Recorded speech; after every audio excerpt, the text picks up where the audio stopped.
Çmimet e derivateve në Kosovë shënuan rritje edhe gjatë së shtunës. Teksa qytetarët për 1 litër naftë një ditë më parë paguan €1.60, gjatë së shtunës mbushja e rezervuarit të automjetit për 1 litër do t'ju kushtoj 3 cent më shumë, pra €1.63.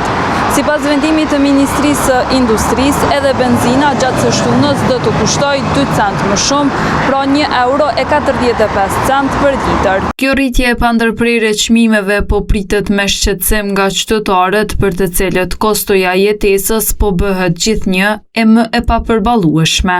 Qytetarët mbrapa kamerave thanë se ndryshimi i vazhdueshëm i çmimeve të derivatës së naftës dhe benzinës po e rëndojnë edhe më shumë buxhetin e tyre familjar dhe se këto ndryshime janë bërë të papërballueshme për ta. Sipas ekonomistit Fidan Qerimi, luhatja e çmimeve të derivateve do të vazhdojë edhe ditëve në vijim nëse nuk do të ketë një marrëveshje mes Shteteve të Bashkuara dhe Iranit.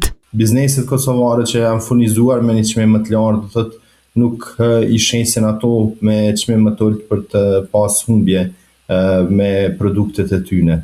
Mendoj që kjo pasiguri sa do që të vazhdoj, do të kemi një ndryshim të çmimeve kështu të papritshme dhe pres që ka me pas një rritje të çmimeve nëse këto tensione vazhdojnë edhe më tutje në lindjen e mesme. Por me që Kosova nuk mund t'i kontrollojë tregjet globale, sipas ekonomistëve, e vetmja zgjidhje mbetet ndërhyrja nga brenda.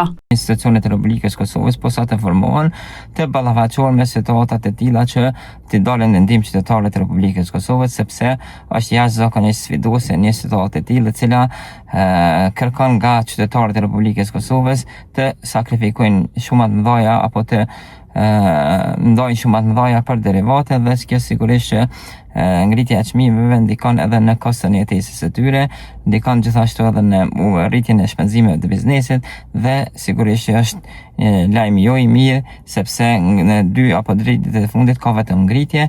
Që nga nisja e sulmeve ajrore të koordinuara të Shteteve të Bashkuara dhe Izraelit ndaj Iranit, tregjet ndërkombëtare të naftës u përballën me luhatje të ndjeshme duke reflektuar rritje të çmimeve të derivateve edhe në Kosovë. Për të kufizuar ndikimet e këtyre luhatjeve tek konsumatorët, Ministria e Industrisë mori vendim për vendosjen e çmimeve tavan për derivatet e naftës. Çmimet mbetën të larta deri në arritjen e anpushimit, pas të cilit ato nesën të bien gradualisht, kryesisht me nga 1 deri në 2 cent në ditë. Megjithatë, përfundimi i anpushimit dhe rikthimi i tensioneve e ndërprejnë rënjen graduale të çmimeve. Derivatet nesën sërish të shtrejtohen me ritëm më të shpejt prej 3 deri në 4 cent në ditë.